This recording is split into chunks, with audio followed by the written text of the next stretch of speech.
तुम भी मेहनत करते हो बट उस चीज़ के रिजल्ट्स नहीं दिखते हैं। तो आज मैं बताने वाला हूँ कौन सी ऐसी मिस्टेक की कि मैं क्लास 10th में 91% पे ही अटक गया, उससे आगे नहीं जा पाया। और कौन सी ऐसी चीज़ें थी जो 91% पे की। तो मैं तुम्हें आज जर्नी कौन सी ऐसी मिस्टेक्स की थी जो कि मैंने भी की थी और वो तुम्हें नहीं करनी है।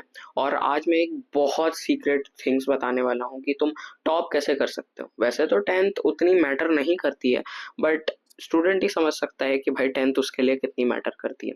तो अगर तुम क्लास 10th में हो, तुमने इस वीडियो पे क्लिक किया है, सो एक तुम ऐसे बंदे से सीखने वाले हो जो कि बहुत कम पढ़ता था। मेरे 9th में 76% थे और 10th में मैंने इतने बढ़िया लाए थे। और क्यों नहीं ला पाया वो भी मैं बताऊंगा। Let's get started.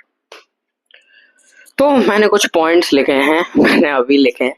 और सो सबसे पहले बात करते हैं पहली चीज की, जो कि अभी बहुत क्रूशियल होने वाली है। अभी चल रहा है मई एंड तुम्हारे समर वेकेशन चल रहे होंगे, बहुत लोग चिल मार रहे होंगे, बहुत लोग सिर्फ पढ़ाई कर रहे होंगे। तो यार देखो, क्लास 10th में इतना लोड लेने की जरूरत है नहीं।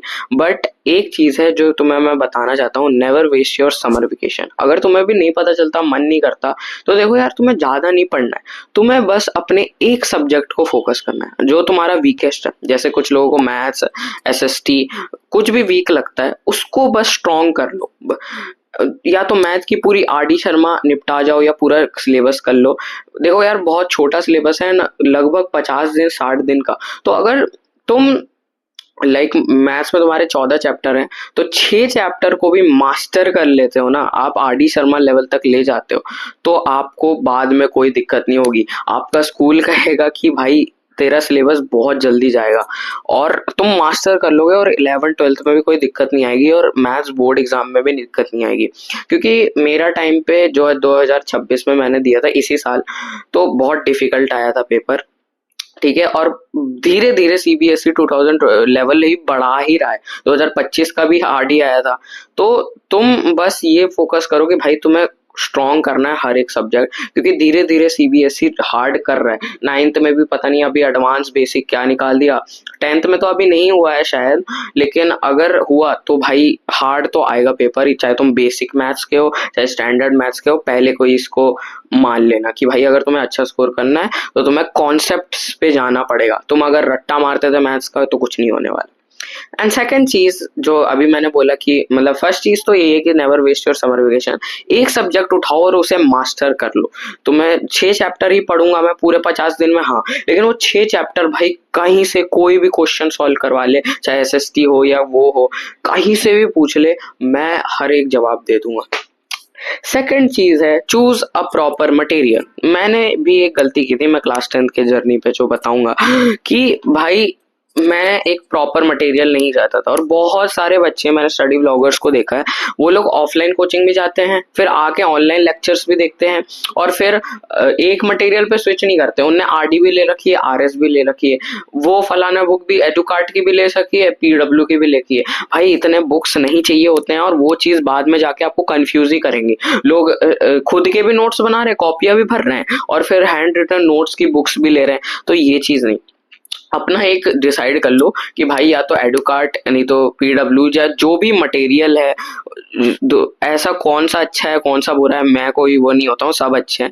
एक चीज को प्रॉपर डिसाइड कर लो। अगर मैं जाना चाहूँ तो ऑनलाइन कोचिंग ही लूंगा, नहीं तो ऑफलाइन कोचिंग ही लूंगा। ऑफलाइन कोचिंग से ही पढ़ूंगा, हाँ कुछ डाउट लगे तो यूट्यूब से क्लियर कर लूंगा।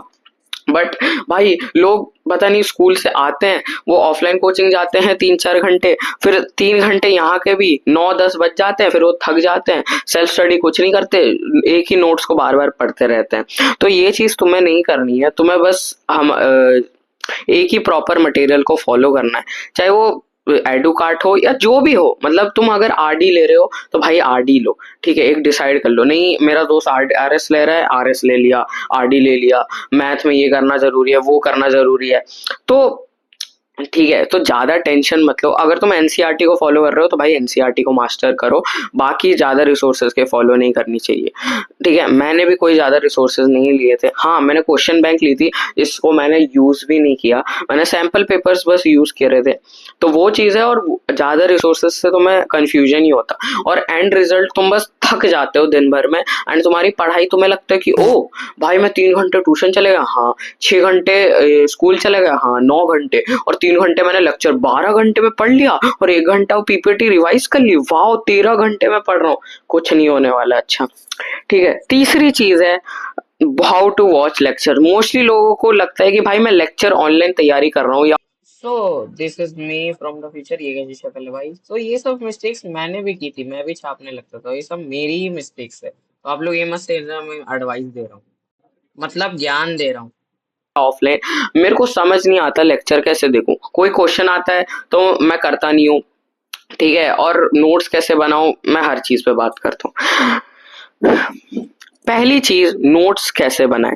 तो देखो यार, शॉर्ट नोट्स मैं कहूंगा कि बनाओ, ठीक है, बट उतनी 10th में रिक्वायरमेंट है नहीं, क्योंकि चैप्टर्स बड़े नहीं है, बट मैं कहता हूँ कि हाँ भाई शॉर्ट नोट्स भी बना ले। लॉन्ग नोट्स कैसे बनाने हैं, तो देखो तुमने लेक्चर देखा, उसको पहले समझना है। तुम मोस्टली लोग छापने लग जाते हैं, नहीं, तुमने वो लेक्चर देखा, हाँ समझ गए, फिर उस पीपीटी में जो भी लिखा है उसको कंसाइज फॉर्म में पॉइंटर वाइज लिखना है। हो सकता है सर ने जैसे एसएसटी में बहुत सारे पॉइंट्स दे दिए, ऐसा एक पैराग्राफ दे दिया, ठीक है, तो तुम्हें बस पॉइंट्स में उसको लिखना है 3-4 पॉइंट में कि यार ये मेन मेन चीजें हैं, और बाकी सब में क्योंकि पीपीटी नोट्स भी मिल ही जाते हैं, तो इतना नोट्स का वो मत लेना, ठीक है। सो हाँ, बस मतलब नोट्स बनाने हैं, लेकिन उतना उस पर प्रॉपर नहीं रहता है। वॉच लेक्चर्स, मैथ के बहुत लोगों को समझ नहीं आता भाई मैं क्वेश्चन प्रैक्टिस कैसे करूं। तो देखो यार, क्वेश्चन बाद में लिखना, क्वेश्चन के लिए जगह छोड़ो और उसको खुद से सॉल्व करो। खुद से जब तुम सॉल्व करोगे तो तुम्हें पता चलेगा कि यार मेरी गलती कहाँ है, मैं क्या नहीं समझ पा रहा, और फिर सर का सोल्यूशन भी उसके बाद लिख लो। तुमने रफ काम किया एक ही कॉपी में, ज्यादा रफ वफ नहीं करना, मेरे नोट्स अच्छे दिखने चाहिए, कुछ नहीं होता ऐसा, ठीक है, जितनी गंदी कॉपी होगी उतना अच्छा है भाई, कॉपी मिस्टेक्स के लिए ही बनती है, ठीक। तो बस तुम्हें लेक्चर देखना है, उसको समझने पे फोकस करना है। नोट्स छोटे बनाओ, उतने लॉन्ग नोट्स की जरूरत नहीं है, क्योंकि यार अगर तुम्हें डिटेल में पढ़ना है तो भाई तुम एनसीईआरटी पढ़ लो, एनसीईआरटी कोई लंबी नहीं है, ठीक है। तो नोट्स का मतलब वही होता है, छोटी चीज है। और मैथ्स को पहले खुद से अटेम्प्ट करो, बाद में लिखो सर सोल्यूशन एंड सर का लिख लो, और उस वाले को छोड़ दो, काटना नहीं है, ठीक है, वहां पर गोला लगाना है, ओ मैंने ये मिस्टेक की थी, ये वाला ऐसे गोला बना के लिखो कि मुझे ये नहीं समझ में आया, ऐसे करना है, ठीक है। तो तुम्हें पता चल गया कैसे लेक्चर्स देखने, नोट्स कैसे बनाने। तीसरे जो पॉइंट आते हैं, how to practise math. Mostly लोगों को रट जाते हैं भाई, मैंने भी की थी, मैं कॉन्सेप्ट को रट लेता था, एंड भाई एग्जाम में क्या हुआ, मैं कुछ नहीं गैस कर पाया, ठीक है। कैलकुलेशन हाँ मैं कहता हूँ कि वो प्रैक्टिस से ठीक हो जाती है, बट कॉन्सेप्ट्स तुम्हें खुद से करने पड़ेंगे। तो मेन चीज है, इसका प्रॉपर सोल्यूशन क्या है। हाँ अरे मैं तो नहीं रटता, सब लोग मोस्टली लोग रटते ही हैं, उनको पता ही नहीं है मैथ्स का सोल्यूशन कैसे पढ़ते हैं मैथ्स को। तो इसका सोल्यूशन है कि भाई तुम जब मैथ का कोई भी सॉल्व कर रहे हो ना, सोल्यूशन मत देखो, एटलीस्ट उसको 3-1 रूल ट्राई करो। 3-1 रूल क्या कहता है, 3 बार उस चीज को प्रैक्टिस करो खुद से, नहीं हो रहा तब जाके एक बार सोल्यूशन देखो, और वो भी हिंट से देखो, पूरा सोल्यूशन नहीं देखना, हाँ हाँ ठीक है मैं समझ गया। 3 बार उसको खुद से ट्राई करो, नहीं बन रहा बहुत देर तक करते रहे, भले आधे घंटे 1 घंटे लग जाए, भाई तुम्हें ये चीज एग्जाम में जाके लगेगी कि भाई मेरी कॉन्सेप्ट्स कितने क्लियर है। तो वो चीज है, ठीक है। और ये सब मैंने की थी मिस्टेक, मैं लेक्चर्स को ये ढंग से नहीं देखता था, मैंने समर वेकेशन वेस्ट कर दी थी, एंड मतलब प्रॉपर रिवाइज नहीं करता था। सो मेन चीज है वो चीज। अब मैं आता हूँ नेक्स्ट चीज में कि भैया रिवाइज कैसे करें। हम लोग शॉर्ट टर्म मेमोरी लॉस है, सब लोग तो गजनी बैठे हैं, हाँ भाई मेरे को भी बहुत दिक्कत है रिवीजन में। तो नोट से पढ़ने में हमें आता है आलस, एंड हम लोग समझ नहीं पाते, हम लोग कितनी बार भी पढ़ ले। तो इसका एक सोल्यूशन है भाई, मोस्टली लोग क्या करते हैं, जैसे मैं भी करता था, मैं बार बार एक ही चीज को पढ़ रहा हूँ, रीड कर रहा हूँ, भाई उससे कुछ नहीं होने वाला। तुमने एक पेज पढ़ा, इसको बंद करो, एक पेपर लो या एक कॉपी लो, वहां पर लिखो कि हाँ ये चीज, जैसे एनसीईआरटी का एक पेज पढ़ा तुमने, उसको बंद किया, जो जो याद आ रहा है मेन मेन पॉइंट्स वो लिख लो, और जो नहीं आ रहा उसको भाई फिर से देख लो कि हाँ यार ये सब मिस था, उसे से रफ से लिख दो, स्क्रिबल टाइप का कर लो कि हाँ ये बोला था, फिर इसके बाद ये बोला था, ये डेट थी, ये वोट थी। और भाई तुम्हें एनसीईआरटी का एक एक लाइन इससे समझ में आ जाएगा, तो ऐसे रिवीजन तुम लोग कर सकते हो। मतलब तुम्हें याद करना है, अगर तुम री रीड एक ही चीज को करते रहोगे तो उससे कोई फायदा नहीं है। ठीक है, सो अब बात करते हैं द सीक्रेट मेथड की। ठीक है, secret method to become a topper, जो चीज मैंने नहीं की थी। तो मैं तुम्हें क्लास इसका नेक्स्ट में बताता हूँ। पहले अपनी क्लास अपनी 10th की जर्नी बताता हूँ। सो ठीक है, और ये सीक्रेट मेथड तो मैं तुम्हें लास्ट में बता दूंगा, कोई बात नहीं। तो तुम लोग ऑलरेडी जान ही गए होंगे, मतलब समझ जाओगे अभी। तो अप्रैल स्टार्ट होता है एंड हर नोशन आता है कि भाई आरडीबी ले लूंगा, बहुत मेहनत करूंगा। मेरे को पता नहीं था, बट मैंने स्टार्टिंग में डिसाइड कर लिया था यार मेरे को बहुत अच्छा स्कोर लाना है 10th में। उसका कोई रीजन नहीं था, मुझे बस लाना था, क्योंकि बस लाना था यार, इसका कोई रीजन नहीं था। तो अप्रैल स्टार्ट हो रहा है, मैंने एक ऑफलाइन कोचिंग ज्वाइन की थी, और मतलब वो ऐसे पढ़ाते थे, मतलब जैसे उनने ना एक चैप्टर खोला, डायरेक्ट ये फॉर्मूला है, कोई कॉन्सेप्ट भी नहीं, ये चैप्टर में क्या है वो है, ये फॉर्मूला है, एनसीईआरटी की ये पेज खोलो और सॉल्व कर लो। मेरे को लगा यार क्या, भाई मैं 76% से आया था, मेरे मैथ्स में 40 नंबर थे, मुझे घंटा नहीं पता ऐसे कैसे सॉल्व होता है, कोई बता ही नहीं। जैसे पॉलिनोमियल्स है, उसमें अल्फा प्लस बीटा है माइनस बी बाय ए होता है, तो alpha plus beta minus b by होता है, ये रूट्स होते हैं, ऐसे फटाक फटाक से समझाया और डायरेक्ट कर दिया। अरे पॉलिनोमियल्स है क्या ये तो बताओ, ये मुझे नहीं पता। ठीक है, मैंने 9th में नहीं पढ़ा है सर, और मैं बोल भी नहीं पाता था एंड बहुत सारी चीजें थी। ठीक है, तो अप्रैल मैं ऐसे ही करता हूँ। मेरे पहले टेस्ट होता है यूनिट टेस्ट, एंड उसमें मेरे को मैथ्स में 18 आते हैं, साइंस में 23 आते हैं आउट ऑफ 40, और बहुत हर किसी में ही गंदे गंदे आते हैं। मैंने बोला यार क्या करूं, कोई बात नहीं, मेरे को अपनी गलती लगी कि यार मैं पढ़ूंगा। ठीक है, और मेरी गलती भी थी, मेरे को नहीं आता था पढ़ना यार उस टाइम तक। मई ऐसे बीत गया, जून ऐसे बीत गया, जून में एक और यूनिट टेस्ट हुआ, वैसे ही नंबर आए मेरे को, उन आई थिंक उससे भी कम 19-20 आए थे मैथ्स में। ठीक है, 2 नंबर बढ़े थे, मेरे को लगा बहुत अच्छा पेपर गया, लेकिन 20 आए, और बस ऐसे चलता गया। ठीक है, मई बीत गया, जून भूल गया, बीत गया। मैं बहुत वो था यार, क्योंकि मैं बहुत बहुत मेहनत करता था, मेरे पेरेंट्स को भी लग रहा है कि यार ये तो बंदा बहुत मेहनत कर रहा है, बट मुझे तरीका नहीं आता था ना, मैं उसी नोट्स को बार बार पढ़ता रहता था। मैं ऑफलाइन से जैसे पढ़ता था, फिर आके घर में वन शॉट देखता था, वन शॉट मेरा कंप्लीट होता था, ऑफलाइन में अगला चैप्टर चालू हो जाता था। मैंने बोला जुलाई से मैं छोड़ दूंगा, मैंने एक बैच लिया था, उड़ान बैच। ठीक है, तो वो मैंने किया।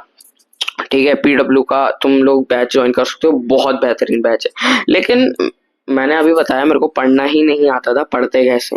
मैंने बैच ज्वाइन किया, मैंने बैकलॉग्स कवर किए, अगस्त तक हो गए थे, जुलाई वाला भी यूनिट टेस्ट जो मंथली टेस्ट होता है वो भी मैंने बेकार करके आया था, बहुत वो लग रहा था। एंड नवंबर में वो थे प्री बोर्ड 1 थे, तो मैंने किया, अगस्त बीत गया, सितंबर बीत गया, अक्टूबर बीत गया। मैं बस लेक्चर बैठता था कि हाँ भाई लाइव क्लासेस लेनी है, और मैं नोट्स बनाता था, कॉपियां भर रहा था मैं।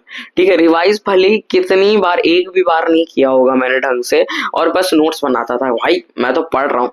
एंड यही फेक फोमो होता था, तो मैं मतलब करता था, रहता था, यही सब चीजें। हर मंथली टेस्ट में मार्क्स वैसे ही आते थे, 1-2 नंबर बढ़ जाते, कभी 1-2 नंबर घट जाते हैं, बट मुझे भाई अच्छा स्कोर चाहिए था ना, मेरे को 40 से 20-18 भाई पास होने के लाले पड़े हैं। आई थिंक 15 पासिंग होता है, और मैं 3-4 नंबर उससे ज्यादा ला रहा हूँ, वो भी रात के 1-1 बजे तक पढ़ के, 2-2 बजे पढ़ के। मैंने बोला यार क्या होगा, नवंबर में प्री बोर्ड्स आए, बहुत हालत खराब थी मैथ्स में, मतलब मैंने दिया, 40 आए, साइंस में 46 आए, एंड फिर मैंने क्विट कर दिया था यार, छोड़ो 10th को, 11th में अच्छे से पढ़ेंगे, मैं कुछ नहीं कर सकता। अब लास्ट 2 महीने बचे हैं एंड मेरा स्कोर बहुत गंदे आ रहे हैं, चाहे वो हिंदी हो, इंग्लिश हो, किसी में भी 90, भाई एक सब्जेक्ट में तो 90 टच हो, किसी में नहीं हो रहा, एआई में भी नहीं हो रहा। फिर दिसंबर आता है, मैं पूरा होप छोड़ चुका था, मैंने बोला यार छोड़ दो, मेरे 60-70% आएंगे मैथ्स, मतलब 10th में बढ़िया है, मैं 11th में देखूंगा, मैटर नहीं करता, वो सब चीजें भी मैंने देख ली थी। फिर दिसंबर में आया, भाई मेरा मोस्ट बढ़िया बैच, अभय बैच, जो कि मैंने बाय किया। अब बोलेगा यार पीडब्ल्यू फिर नेक्स्ट टॉपर, नेक्स्ट पीडब्ल्यू का भी हुआ था बट मैंने अभय बैच कर ले लिया था। ठीक है, तो अबे बैच जब चालू हुआ तो मैंने स्टार्ट किया उस बैच को। मैंने सोचा कि यार पास्ट को मैं हर चीज भूल जाऊंगा। ठीक है, मैंने बस स्टार्ट किया, मैंने कुछ नहीं बनाया, नोट्स वोट्स कुछ नहीं बनाया, मैंने बस समझा। एंड वो लोग एनवाई क्यूज देते थे, प्रशांत किराज सर, दिगराज सर अपना होमवर्क देते थे, मैथ्स में भी तुम्हें डीपीपी मिलती थी। मैं बस और मतलब सॉल्व करता गया। मैंने एसएसटी के भी क्वेश्चन किए, इंग्लिश तक के क्वेश्चन किए और एनवाई क्यूज करे। और फिर मुझे एकदम से ना, मैं भाई कॉपियां खोल के दिन भर दिन दिन पर पढ़ता रहता था, लेकिन एकदम से हर चीज याद होने लगी। जब क्वेश्चन आता था मेरे को एकदम से याद आता था, ओ यार ये तो वही चीज है, ये तो वही चीज है, एंड मेरा क्वेश्चन सॉल्व हो जाता था।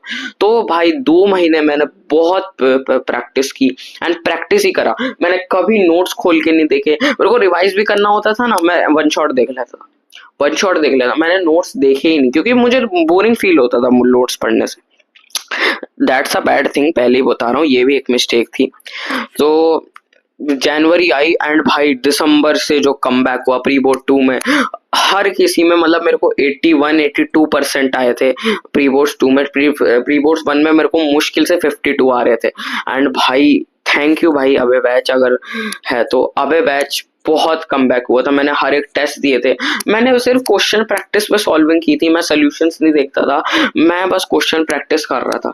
ठीक है, मैंने सैंपल पेपर्स लगभग मैंने मैथ्स के 29-30 चैप्टर्स देखे होंगे and sorry 29-30 chapters sample papers किए होंगे 29-30। पीवाई क्यूज भी उसी में मिला लो, प्रीवियस ईयर क्वेश्चन पेपर्स। तो भाई ऐसे ही चलता गया और मेरा कॉन्फिडेंस बूस्टअप बहुत हुआ। केमिस्ट्री मेरा वीकेस्ट हुआ करता था, मेरा स्ट्रॉन्गेस्ट बन गया हो। मैं सट सट सवाल कर देता था, मेरे को देखते ही पता चल जाता था ओ बेकिंग सोडा, ओ ये पूरी रिएक्शन याद होने लगी। और ऐसे बंदे को जिसकी मेमोरी बहुत वीक थी, ठीक है, बस उसका एक ही चीज था, वो था क्वेश्चन प्रैक्टिस। ठीक है, एंड बस बोर्ड्स हो गए एंड मैथ्स में तो मैंने बिगड़ गया था, पैनिक भी कर गया था मैं। इजी भी क्वेश्चंस थे तो उसमें भी पैनिक कर गया था एंड मेरा टाइम मैनेज नहीं हो पाया। बाकी सब सब्जेक्ट अच्छे गए और मैथ्स में मेरे को खैर 80 आए, लेकिन बेस्ट ऑफ 5 मिला के मेरे को 91% बने। एंड यही सब मिस्टेक थी। मैं दिसंबर में जाके एक्चुअली पढ़ना स्टार्ट किया। मेरे को पढ़ते कैसे हैं वो अबे बैच ने समझाया कि भाई question practice. And this is the secret method जो कि मैं तुम्हें जनवरी से बता रहा हूँ एंड तुम्हें पता चल ही गया होगा कि वो है क्वेश्चन प्रैक्टिस। क्वेश्चन प्रैक्टिस ही एक एवरेज को टॉपर बना सकती है और टॉपर को टॉपर ही बना सकती है। क्वेश्चन प्रैक्टिस ही है जो टॉपर बहुत करता है एंड एवरेज को समझ नहीं आता। एवरेज सिर्फ छोटे मोटे एमसीक्यूज कर लेगा, उसे पता नहीं चलेगा। बट भाई मैं तो कह रहा हूँ तुम नोट्स मत पढ़ो, कुछ मत पढ़ो, एक बार क्वेश्चन बैंक उठाओ, हार्ड क्वेश्चन उठाओ। तुम्हें जब बार बार एक ही क्वेश्चन को लिखोगे ना, सॉल्व करोगे, बेसिक टू एडवांस लेवल तक के क्वेश्चन सॉल्व करोगे 10 तक, तो तुम्हें खुद ही याद होने लगी चीजें। जो भी तुम्हारी प्रॉब्लम्स है, रिवाइज नहीं होता है, क्वेश्चन सॉल्व नहीं होते हैं, इसका एक ही सोल्यूशन है, क्वेश्चन सॉल्व करो। ठीक है, जितने हो सकते हैं उतने करो। तो बस यही था, एक सीक्रेट मेथड यही है टॉपर बनने का, जो कि मैंने नहीं किया था। मैंने नवंबर तक एक भी क्वेश्चन प्रैक्टिस नहीं किया था। दिसंबर और जनवरी में ही मैंने 30 पीवाईक्यूज बहुत सैंपल पेपर सॉल्व किए थे। मेरी तुम आई थिंक सबसे जो यूज्ड बुक्स है ना, जो 10th की, मैंने क्वेश्चन बैंक भी ली थी, आरडी भी ली थी, कुछ यूज नहीं करा, बस मैंने सैंपल पेपर यूज करे थे। एंड वो सैंपल पेपर में भाई टिक लगे हुए हैं, पूरी भरी हुई, गंदी हो गई है मेरी बुक। ठीक है, कोई सैंपल पेपर को इतना मैंने रगड़ा था, उस सैंपल पेपर को बार बार बार बार। मैंने पीडब्ल्यू के सैंपल पेपर लिए थे। ठीक है, तो वही चीज है, क्वेश्चन प्रैक्टिस करो अगर तुम्हें टॉपर बनना है तो। अगर तुम इस नोशन में हो भाई मैं लेक्चर्स देख ले रहा हूँ ऑनलाइन ऑफलाइन, ये सब मत करो। पिक का क्वेश्चन बैंक या कुछ, अभी तो सैंपल पेपर आते नहीं है, पीवाई क्यू सॉल्व करो, लिखने की प्रैक्टिस करोगे ना, लिख के याद करोगे ना, वही चीज तुम्हें टॉपर बनाएगी। ठीक है, पेन तुम्हारे हाथ में कॉपी होगा, वही चीज तुम्हें टॉपर बनेगी। अगर तुम ये सोच रहे हो भाई मैं लेक्चर देख के टॉपर बनूंगा, नहीं बनोगे। नोट्स बना के बनूंगा, नहीं बनोगे। रिवाइज करके बनूंगा, हाँ बन सकते हो, बट मेन चीज है कलम चला के रिवाइज करना, कलम चला के क्वेश्चन प्रैक्टिस करना। एंड वही चीज लोग सोचते हैं कि भाई अरे इंग्लिश थोड़ी है क्वेश्चन प्रैक्टिस सब्जेक्ट है, वो तो मैथ्स है, हम इंग्लिश क्यों प्रैक्टिस करें। अरे नहीं, तुम्हें हिंदी को भी लिख लिख के याद करना है, एंड दैट्स तुम उसी चीज से टॉपर बनोगे, बिलीव मी। तुम्हें बस पेन चलाते रहना है भाई, कॉपियां भर दो, भांग दो पूरी कॉपी, एंड तुम इजीली टॉपर बन जाओगे, तुम टॉप ऑफ द क्रीम बन जाओगे बस। तो यही है, मेरी 10th की जर्नी ऐसी रही। और अगर तुम ये सब फॉलो करते हो, समर ब्रेक को, समरी दे देता हूँ, समर ब्रेक को वेस्ट नहीं करना, प्रॉपर रिवीजन करना है, एक ही मटेरियल को फॉलो करना है, मैथ को अच्छे से प्रैक्टिस करना है, रटना नहीं है, और क्वेश्चन प्रैक्टिस करना है। और यही सब चीजें हैं जो तुम्हें एक बहुत प्रोडक्टिव, और तुम्हारे 10th में बहुत में ये चीज रिफ्लेक्ट होगी। सो या बाय। मैं